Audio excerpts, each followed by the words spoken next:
So we're opening the second half of our panel, and I would like to invite to the podium Daniel Stender, who is the Managing Director of RMS, but before giving the word, and from ILS practitioner point of view, I would say that he's going to raise some fundamental question for the potential ILS use in the region.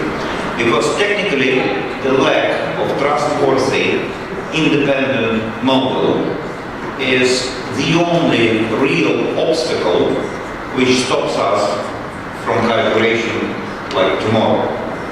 So points which Daniel will be raising are really, really fundamentally important. Please, by all means.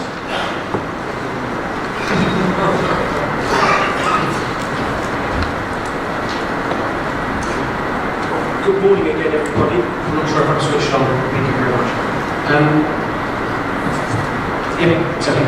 I thank you for the introduction, Kirill. I hope I don't disappoint you with the fundamental points that I need to make. I think you've probably made it already. I was thinking of having a presentation that actually isn't very technical. We're a technical organization, but anybody who wants to get technical, let's do it over lunch. I was going to try and keep this at a relatively high level. But before I did, can I ask a question? This is a risk, because we haven't heard much from the audience, but I'd like to ask a question of the audience. Can anybody put their hand up and tell me something that they learned over the course of the last day and a half, which is going to make a difference when they go back to their desks in whatever country they're in? And I'm going to stand here silently until somebody tells me something they learned.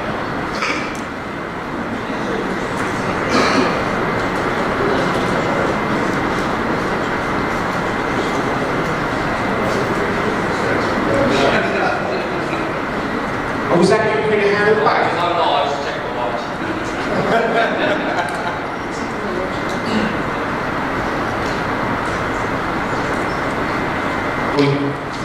Jan's learned something. Go on then. No, a very simple thing which came up in Alex's presentation, but also here and there in other presentations, is the incredible diversity of the set of countries which are inside the region. Which means, and I think it came up also in this morning's session, that a tailored approach towards managing risk is absolutely critical. That's a fantastic point. Something I always say is that resilience is situational. It depends on what the situation is. It could be to a household, it could be to a neighborhood, to a city, to some states, to a nation state, or even an entire region. And you can manage risk at that scale, and you can implement solutions for resilience at that scale. As Kirill said, though, you need to be able to have a way of quantifying that that's verifiable, that is precise, or at least precise enough for people to make decisions off the back of it. I had 7 points that I wanted to make this morning. I'll ask you, though, before I get into those 7 points, to note the subtitle of the presentation. I talked about the language of resilience. And my argument is that the models actually are the language of resilience. We're going to hear other presentations this morning from people who have been doing work in their countries to understand risk and to transfer risk with local insurance markets. What is really important, and what I've learned over the course of a number of years, is that we have the markets that use one language to describe risk, and we have the development community, the humanitarian community, the government community, that think about risk in a slightly different way or use a different language. And I think this meeting here today and yesterday is fantastic because we're bringing actors from the private sector and the public sector together. I'm worried that we're talking across each other because we're using different language. And I think it's really important that we listen, that the private sector is listening very hard to the public sector and how it thinks about and talks about risk. and vice versa. I would encourage all of you that are here from the region to listen to how the private sector talks about risk, so that we can find a common language. And if we have that common language and we can quantify risk, we can put solutions in place that build resilience. Before I get to my 7 points, this wouldn't be a financial services presentation without a disclaimer. I'm going to speak for the next 15-20 minutes about models. I work for a company that builds models. That's what we do for a living, help people make good decisions off the back of analytics. But I start every presentation like this because it's really important. Our models are wrong. All models are wrong. Some models are useful.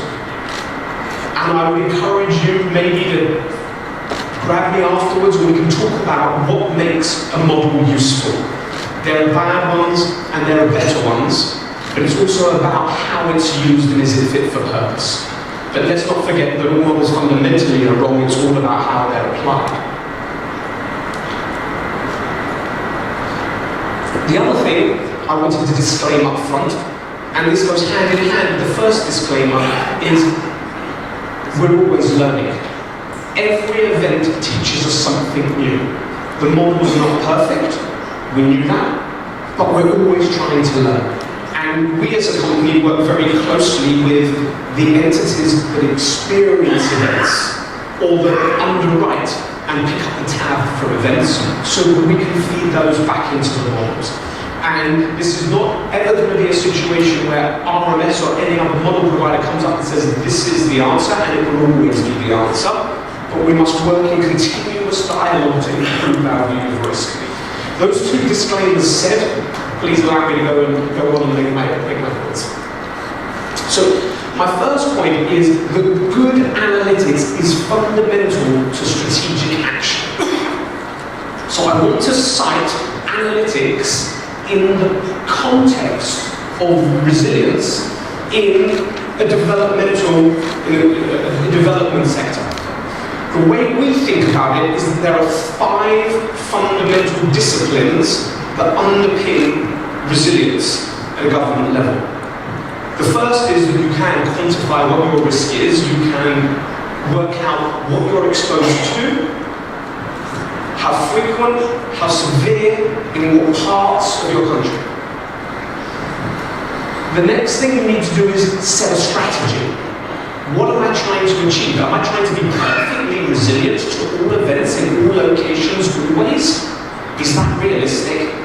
I need to have a sense of what is a realistic target for me to aim for over the course of the next 5, 10, 15 years in terms of developing my resilience, and how am I going to get there?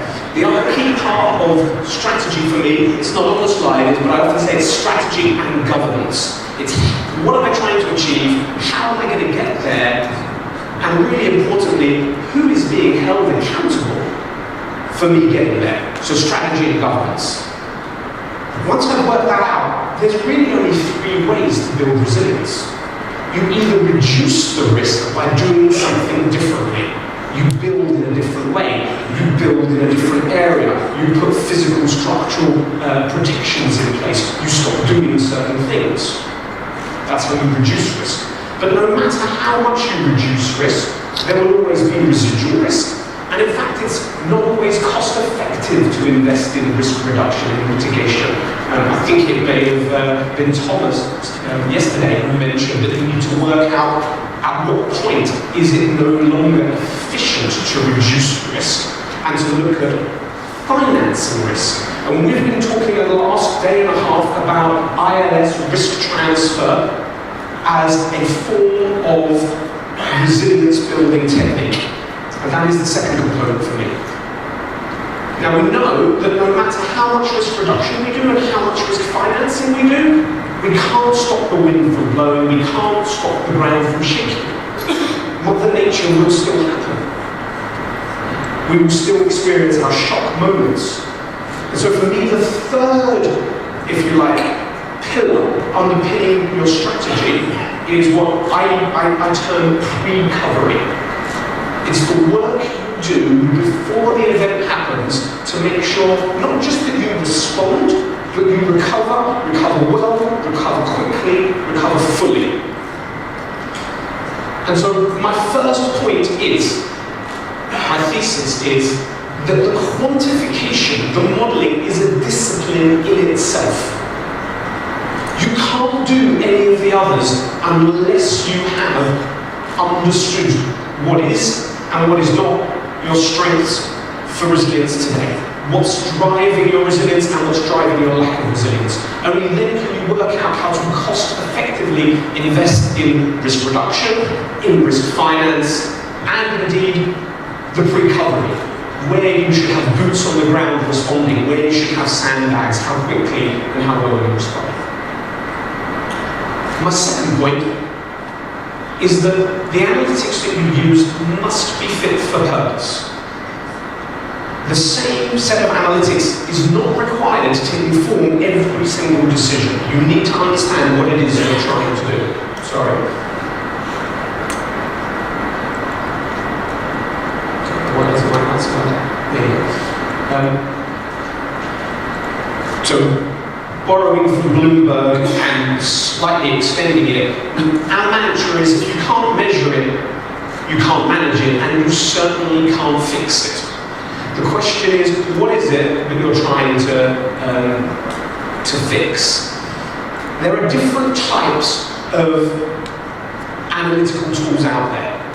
And one of my colleagues from the private sector, David Simmons, from Willis Towers Watson, yesterday talked about the City Risk Index. I don't know if anyone remembers that. It's really important to understand that that's helpful, but a City Risk Index of the like he was describing will not support an ILS transaction. Now, if you don't want to do an ILS transaction, that's fine, use a City Risk Index. But if you want to be more mature and you want to open up the possibility of risk financing, you need to move beyond what I describe as soft indicators to hard metrics. It's not good enough, even within the SDGs or the Sendai framework, to say we're getting better or we're a 1 out of 10 or a 5 out of 10. You need to put a dollar value on your resilience or a human value, potential loss of life, on your resilience.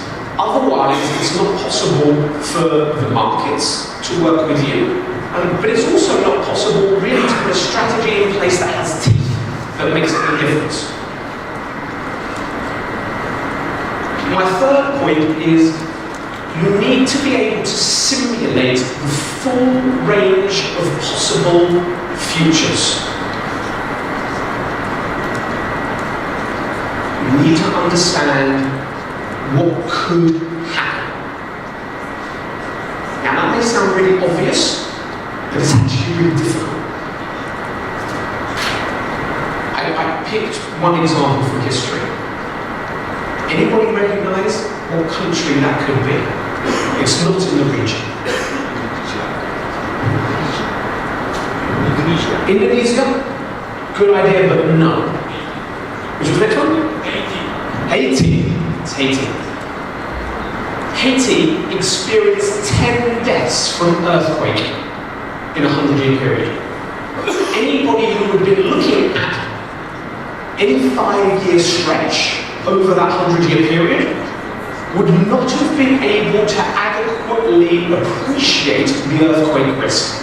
A historical, statistical approach would never have given a clue that it would be possible to lose 200,000 lives in one afternoon.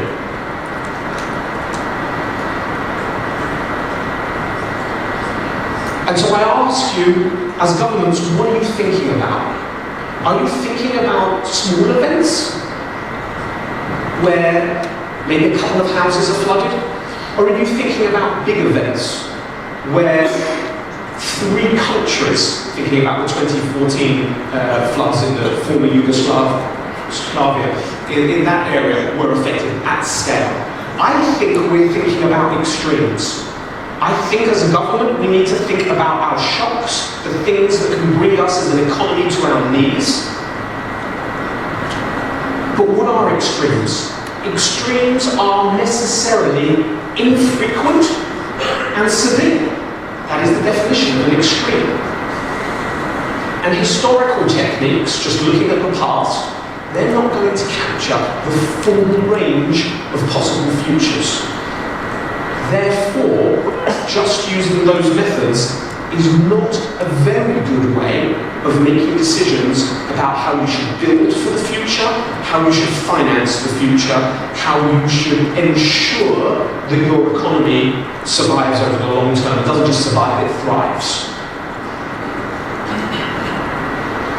And to maybe make this point visual, I say that history is an inadequate precedent for the future in terms of location, in terms of severity, and in terms of frequency. Oh, sorry.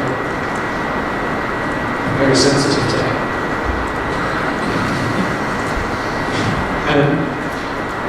Which is why the approach that we advocate is to, as I say, simulate not just hundreds of years, thousands of years, maybe even millions of years of versions of this year and in future years, in order to create a synthetic view of what might happen.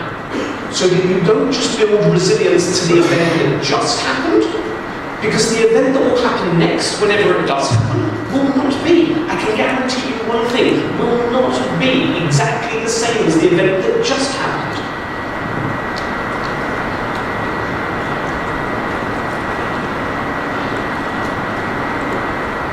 But it's not just about understanding and simulating what could happen, it's about doing so in a way that understands the distribution of frequency and severity of impact.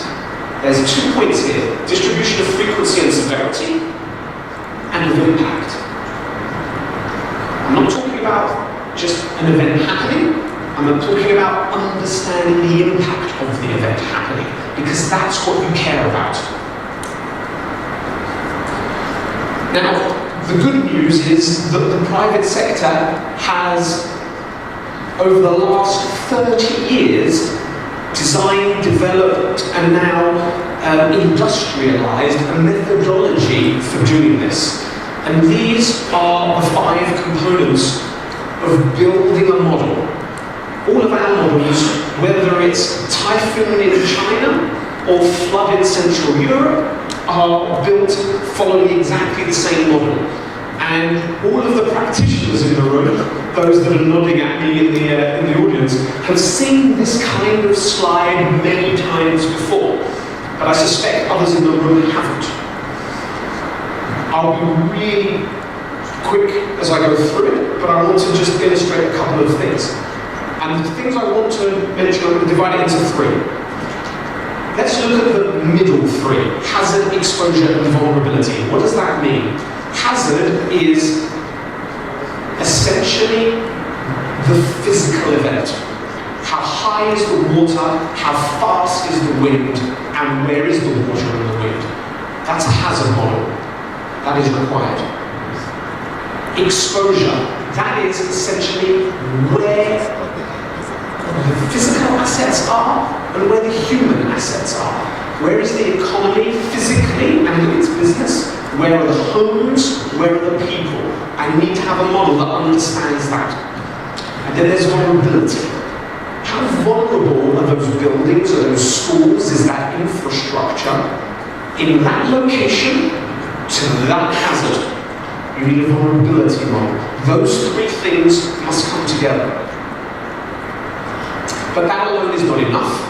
It needs to be simulated for all possible futures, not just what has happened in the past. That's the stochastic piece at the top. And then the last piece at the bottom, it's not enough to understand the frequency and severity of damage, but how that damage translates into an economic metric or a social metric, because that's where the rubber hits the road. That's what really matters. And so this is a framework for building models, and models built like this are frankly ubiquitous in the capital markets and in the financial markets.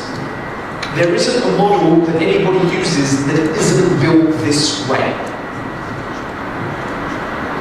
When you build a model this way, you can generate what has been described as an EP curve, an exceedance probability curve.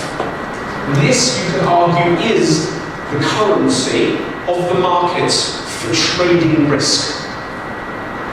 Let me explain what that curve shows.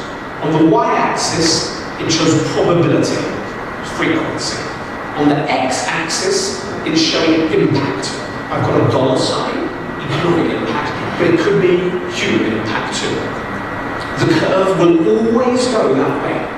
What the curve shows you is, obviously, that there is a higher probability of an event which is of smaller impact.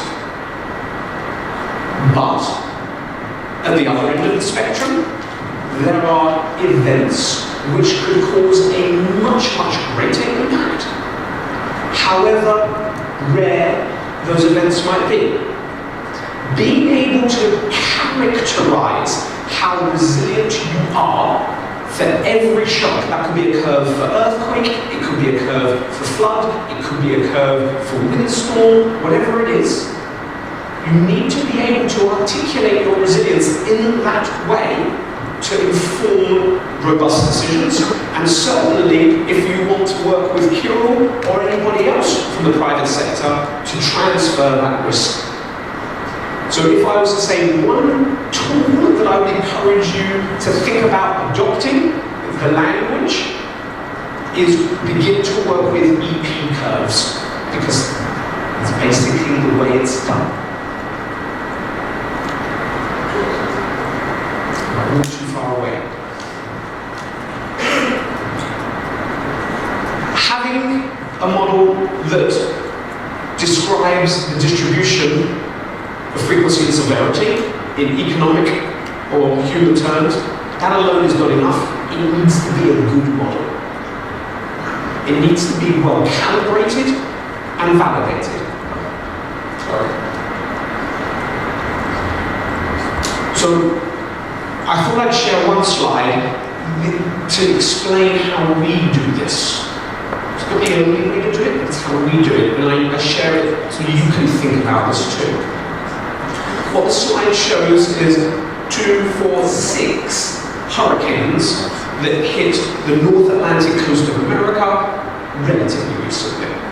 And it plots on the y-axis the loss, with the yellow being the actual loss. Once everything had been calculated, and that may have taken 2 years to work out what the actual loss was, and the red being the model loss. The loss as expected by the model. And this is an important process that we go through all the time. It goes back to my second disclaimer about each event teaching us something new. We're always learning. We're always trying to calibrate, recalibrate, revalidate our models to check that they are correct. Or, I said correct, right? To check that they are as good as we can make them. So make sure that if you're using a model, it's well calibrated and validated. Speak the language of the markets. I think this is a two-way point. The markets need to speak the language of government. That's very clear. But I would encourage you to explore what kind of models are actually used today. This is a statistic that I didn't invent, and it's I guess the only, one level I'm a bit self-conscious about showing it, because it sounds like I'm bragging. But it's an important point behind it, that this 3 years ago, the US federal government wanted to start using cat models to become more resilient and eventually to buy reinsurance and then eventually to buy an ILS product. They surveyed the market being the reinsurers and the ILS investors, and the feed, that was their market research, came back showing that 96% of the markets they would wish to do business with use RMS's models as their view of risk. So everything I've been saying previously about what a good model should be holds, but it's worth recognizing that you can count on the fingers of the fingers of one hand, and maybe even half a hand, the number of models that are actually used out there in the market. So if you're going to pick a model or work with a modeler, work with one that is well recognized and well used, otherwise you won't be able to with the market. 2 more points. It's really important to articulate what you're trying to do, and to do so in that language. I want to try and explain how best to do that. This is a build, so try and stay with me if you can. On the x-axis here is loss, again, is impact. The y-axis is the same, but it's flipped. It's still frequency, but this time the rare severe events are at the top. I would encourage you to think about, this is frankly step number 1 on any journey, a journey potentially towards an ILS placement, towards a cat bond. But step number 1 is, what is your resilience today? Can you, as a country or as a collection of cities, express your resilience profile using one of these models? The next thing you should do, if you are so inclined, is to think about how that's changing over time if you do nothing. There was a question yesterday about slow onset disasters versus acute. The way I think about that is the difference between shocks and stresses. In this example, for me, the shock could be the earthquake or the flood, but the stress is climate change, or the stress is urbanization or densification. How is my resilience changing over time if I do nothing? And what is it I want to achieve? How much more resilient do I want to be? Either express, let's say here, that if I'm reading across the x-axis, that today, or with inaction, there is a 1% chance that I could lose 50 billion. I want to reduce that to a 0.1% chance that I could lose 50 billion, and I want to get that much more resilient over the next 10 years, please. So you can express it in terms of how less likely it will be that you suffer that kind of impact. Or you can express it on the y-axis, saying, okay, I'm going to manage my resilience to the 1% likelihood. Today, I know that there's a 1% chance that I might lose 20 billion.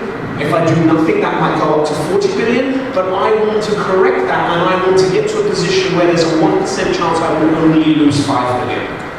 However you want to think about it, you need to define those targets, and you need to be able to articulate them this clearly to have a very good chance of being successful with your resilience policies. Once you've then defined the gap that you want to close, you can go back to reduce, finance, recover. Which of those things that I mentioned earlier? How do I change how I build, where I build? How do I make use of capital to transfer? And how do I make sure I respond effectively and efficiently so that I don't experience losses that are as large? Final point. These models are fundamental not just to ILS, but to all facets of building resilience. I'm going to give you a few examples to try and illustrate. This is an example of a community that is a coastal community, and they were evaluating different flood defense options. So you can see on the right-hand side on the key, flood defense options of 4 foot, 6 foot, 8 foot, whatever.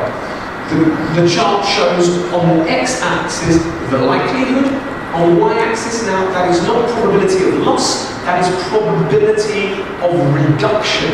Sorry, that is reduction in loss. So what the chart is showing, if you want to read it, is that the seawall of 4 feet, what impact does that have? Well, there's a 5% and a 4% and a 3% chance that it will make no difference. Don't build a 3-foot wall, it won't make any difference. The other models, they were different, have different risk-return profiles, or ROI profiles, depending on what you're trying to achieve. Are you trying to protect yourself to the 2%? If so, you might be able to get away with a smaller seawall, maybe the 4 to 6 foot seawall. If you want to protect yourself to the 1%, you're going to need that 8 foot seawall. That's a way of using the models to reduce the risk.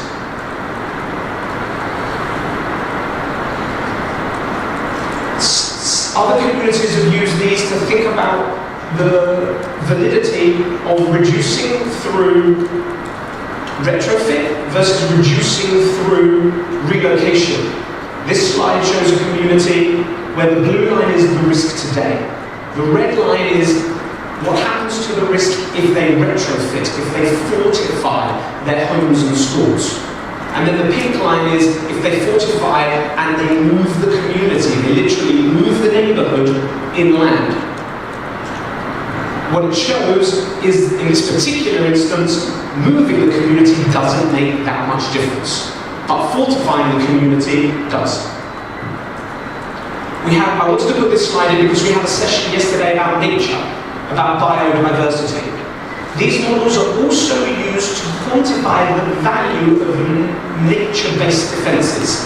Nature has a value. Nature reduces risk. If it's not clear in what sense that's true, I'm happy to talk about it afterwards. But in this particular example, the state of New Jersey in the US used these models to put a value, $500 million, on their wetlands, protecting them from storm surge from hurricanes.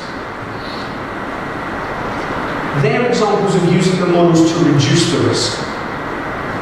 But it's very important that you understand that these models are the way in which risk is also transferred, the way in which a cat bond is bought, or indeed the way in which insurance and reinsurance is bought. And I thought I'd put up one example from the state of New York, where, just to talk it through, our role was to quantify the likelihood of water reaching a certain point at a number of locations in order to define a parametric trigger so that the state could transfer its risk into the capital markets. Now, Kirill at the beginning said that there was something fundamental here, and that there was one thing that was missing in the region, which is the use of the models to unlock those markets. And I think this is the fundamental point that Kirill was referring to. Whenever an issuer, in this case it means a municipality, a country, wants to enter into a transaction, a cat bond, a parametric cat bond, with the markets, we have several of the markets in the room and some of the brokers as well, they need to come to the table to decide what is it that we are securitizing, what is roughly the right price to pay. And once the parametric structure has been agreed, and as we heard from our lawyerly friends earlier this morning, it needs to be crystal clear who is going to be the independent, neutral arbiter of whether the bond is triggered. And so that is the role of the modeling agent in such a transaction, to work with the municipality to help them understand their risk and design the product. With the help of their brokers, they can take that to the markets, and the markets will deliver the solution. And then the modeler is that independent verification agent that says, yes, the ground shook, yes, the wind blowed, yes, the waters reached a certain height. It triggers. And the money moves from that dedicated special purpose vehicle account that we heard about earlier and goes straight to those that need it, to rebuild the schools, to rebuild the houses, to recover the economy, or to help with emergency response. I've covered a lot of ground, but I wanted to end on that last point. These models will help you not just begin a journey towards resilience, they will help you complete that journey if what you want to do is take advantage of this very important option of going into the ILS market and issuing a capital. Thank you very much for the time.